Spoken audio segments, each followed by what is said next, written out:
انت كنت تعرف ان حد مات؟ ما هم قالوا لي في تعرف يعني، قصدي ما كنتش وانت في اول ما خرجت؟ لا مش اول ما خرجت، انا قبل ما اخرج في اخر تحقيق قالوا لي يعني قالوا لي الاحداث، يعني قالوا لي كل حاجه حصلت. طيب الحقيقه دي اول حاجه سال عليها وائل، قال لي هنعمل ايه؟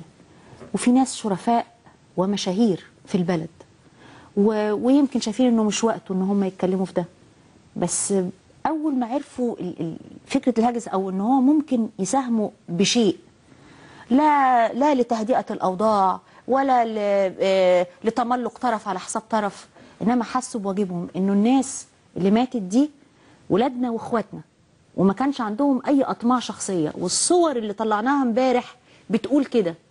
تاني ما اعرفش انت شفتهم ولا لا يا وائل؟ انا مش على الشاشه طالعين دول شباب زي الورد، هم دول ورد الجناين، دول اللي نزلوا زي ما قال وائل، لا عايزين حاجه. ما تعيطش يا وائل،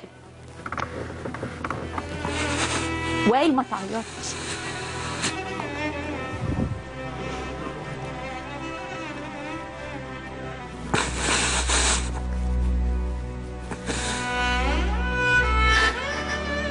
دول ناس لا كانوا عايزين رئاسه حزب ولا ناس قتلهم الفقر وخارجين بسبب ان الدنيا ضيقه في وشهم. دول خرجوا بس لوجه مصر، خرجوا بس لوجه البلد، وقالوا اللي ما قدروش يعملوه الاجيال اللي قبلنا احنا نقدر نعمله.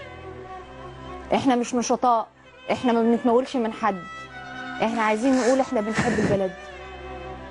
ولولا انني لست في حل ان اعلن عن اسماء او اسم بعيني لكنت قلت انه في شخص مباشره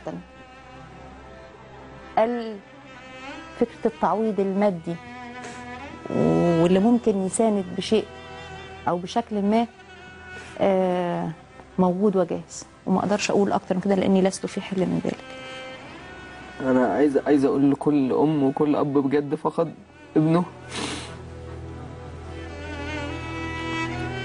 انا اسف بس دي مش غلطتنا والله العظيم غلطتنا، دي غلطة كل واحد كان ماسك في السلطة ومثبت فيها.